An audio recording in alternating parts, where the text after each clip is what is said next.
深夜里，有人被周公邀请去下棋，睡得香甜；有人却任凭周公怎么努力也带不走他。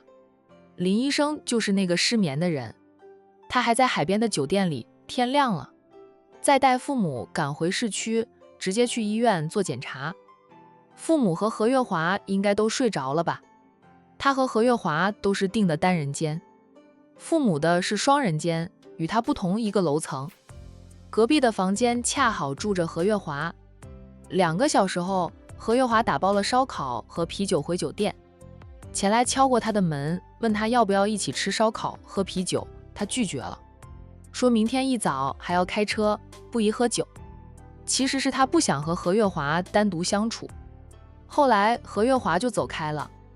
此刻深夜11点多了，以往这个点，林医生是睡着的了，他轻易不会熬夜。知道熬夜伤身体，他是学医的，对自己的身体健康重视得很，不利于养生的行为他都会避开。他在床上翻来覆去睡不着，一会儿嫌房里的灯光太亮了，刺眼，影响他的睡眠。关掉了所有灯后，又觉得房里太黑，他不喜欢太黑，便又开着一盏灯，可依旧睡不着。他知道与灯光无关，是他心里藏了事儿。情敌真正的身份被他获知后，对他的打击特别大。他打电话给小雅，告诉小雅这个消息时，小雅却回答他早就知道，从一开始就知道战月的真实身份，只有他被战月骗得团团转。不，人家也没有骗他，是他没有了解情敌，就擅自下定论，将人家当成啃扫一族。他那是嫉妒战月表现出来的优秀，嫉妒战月的俊美，所以嫉妒战月，才会那样质疑战月是个没用的人。谁想到人家是首富战家的少爷，人家的钱多得花不完，压根儿不需要啃割啃扫。人家除了帮忙打理家族企业，也有自己的生意，占8少的资产，估计是他这辈子都追不上的。情敌那么优秀，表现得那么好，又得到曾家上下的喜欢，这带给他很大的压迫感。林医生觉得自己的胜算越来越低了，怎么会这样呢？战月怎么会是首富战家的少爷呀？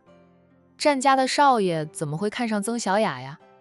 曾家虽然家庭背景不错，相对于他们这些普通家庭来说，曾家是极好的了，但对于战家来说，现实差距极大。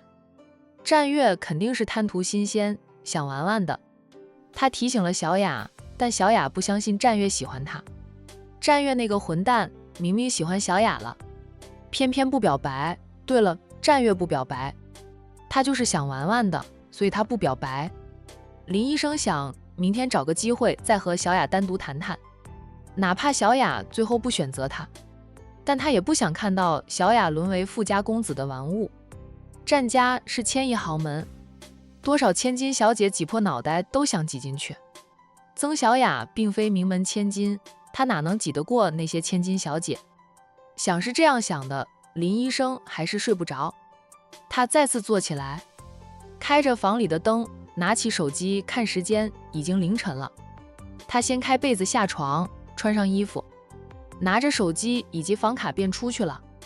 海边还有人，但不多了。那些还在海边的人是在沙滩上搭了帐篷的，在沙滩上过夜。何月华向他提出过在沙滩上过夜，他拒绝了。他觉得浪涛声不断会影响他的睡眠。海风大，他在沙滩上漫无目的走着，有时候还会惊扰到别人，让别人从帐篷里探出头来看他。阿健，熟悉的叫喊声传来，他循声望去，是父亲。他愣住，随即就向父亲走去。爸，这么晚了，你怎么还没有睡？还来沙滩上做什么？林医生关心地问着父亲。林父却问他，你这么晚了，还来沙滩上做什么？爸起来上洗手间，拉开窗帘往下看，恰好看到你走出酒店，才会跟着你出来看看。怎么了？有心事？下午看你都有点心不在焉似的。林父关心地问儿子，是因为月华吗？阿健，你若是真的不喜欢月华，爸妈也不会逼着你娶。他虽好，但爸妈是希望你幸福的。你才是我们的亲生的孩子。爸，与他无关，我对月华感情有点复杂，说不爱他吧，又不讨厌他，有时候也会觉得他很好，很适合我，可是让我娶她吧，我又有点不甘心。父子俩走出了沙滩，在上面的那条环海公路漫步。我爱了小雅那么多年，始终是不甘心呀。可他不爱我，我看得出来，他看我的眼神真的是一点爱意都没有。与月华看我的眼神是不一样的，何月华看他的眼神总是充满了柔情蜜意。林父叹着气说道，爱情不能当饭吃，过日子是与柴米油盐打交道。曾医生很好，但他是真的不太适合你，况且他不爱你。爱情也不要勉强，勉强来的爱情是不会幸福的。阿健，以爸妈过来人的眼光来看，还是月华更适合你，他满心满眼都是你，婚后他会对你很好，你才能幸福。林医生说道，我知道，爸，我失眠了，这么晚了都不睡，还跑到海边来。爸就猜到你失眠，有心事，跟爸说说，咱们是父子，父子俩有什么不能说的？我有情敌，那个情敌很优秀，小雅似乎也更喜欢他，我一直以为我比情敌优秀的，今晚我才知道，原来我连给人家提鞋都不配。林父说道，情敌再优秀，只要曾医生不爱他也没用，重点是看曾医生的态度。小雅就是喜欢和他一起，既然曾医生做出了选择，阿健，你就放下吧。为了曾医生，你到现在都没有结婚，村子里与你同年的人，人家都生二胎了，爸妈年纪大了，特别是你妈身体不好，我们都希望在有生之年看到你成家立室。要是能看到你的孩子出生，我和你妈就算是死也能瞑目的了。爸，别说那些话，妈也就是血糖高，控制好了也能长期生存的。现在我妈就控制得很好，父母的身体健康情况，林医生还是清楚的。以父母现在的身体健康来看，再活个10几20年都不成问题，绝对能看到他结婚，看到他当爸的。希望吧，希望我们能活到你的孩子长大成人。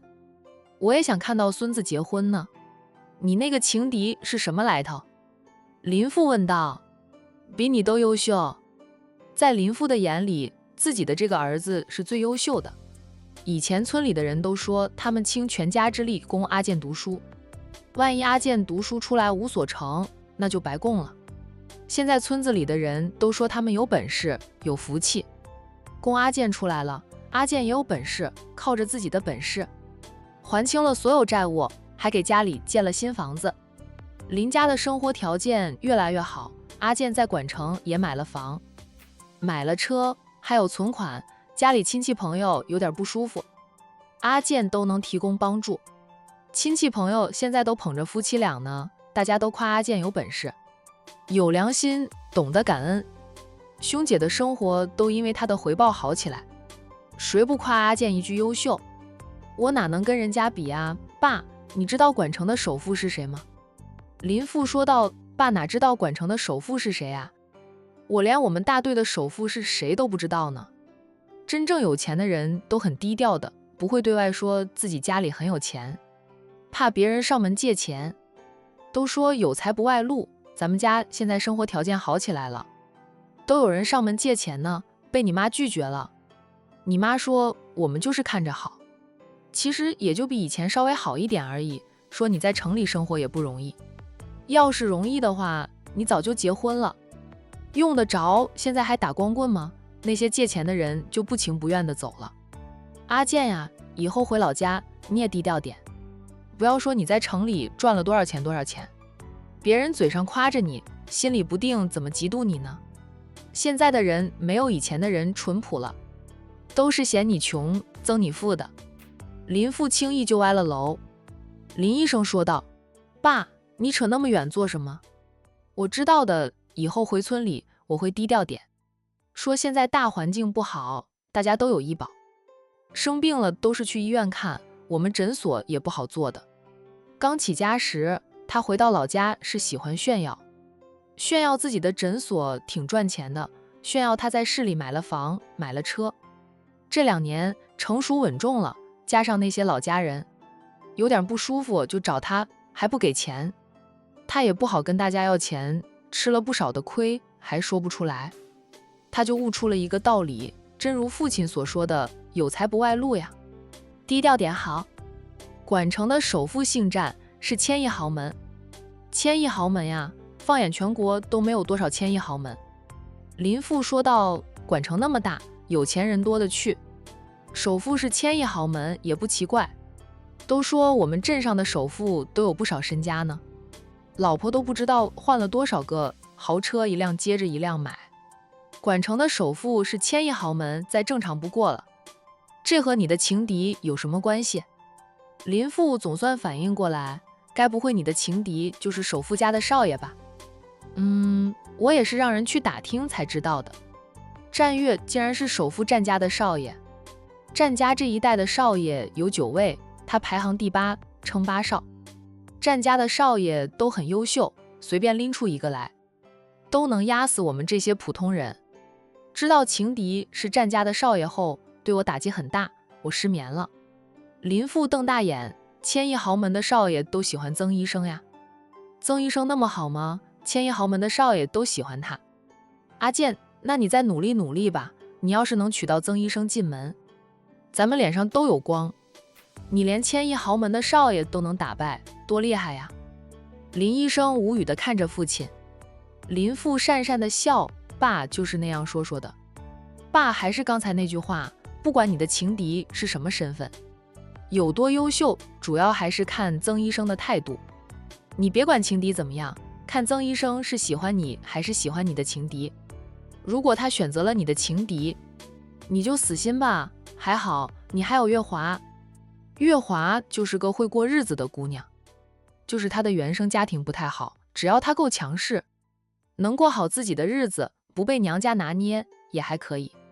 爸妈观察考验了她那么久，也算是考验出来了。她是个主意正的姑娘，婚后不会被娘家拿捏的。要不你就和月华把关系确定下来吧，不要再去想那个曾医生了。林医生不说话。林父知道儿子是不甘心，默默地爱了几年的学妹，要被别人抢走了，怎能甘心呀？但又有什么办法？儿子已经被曾医生明确地拒绝了几次，别想那么多了，顺其自然吧。走，回去休息，都这么晚了，明天一早还要回市里陪你妈去医院做检查。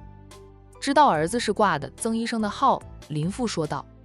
明天找个机会再和曾医生好好聊聊吧，爸妈也帮你看看他对你的态度。若是一点机会都没有，你就赶紧死了心，不要再浪费半年时间了。林医生沉默良久，才点点头，嗯了一声。父子俩往酒店而回，可能是向父亲倾诉了心里的郁闷吧。回到酒店里，林医生总算向周公投降，睡了过去。一夜无话。隔天清晨，海童轻手轻脚地起床，占印早就起来了，他也不在房里了，应该是在院子里跑步。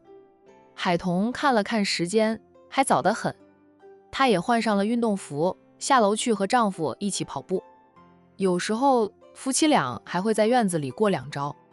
她的拳脚功夫是不如占印的，9步交手都有点生疏，不过对付一般的混混的话还是绰绰有余的。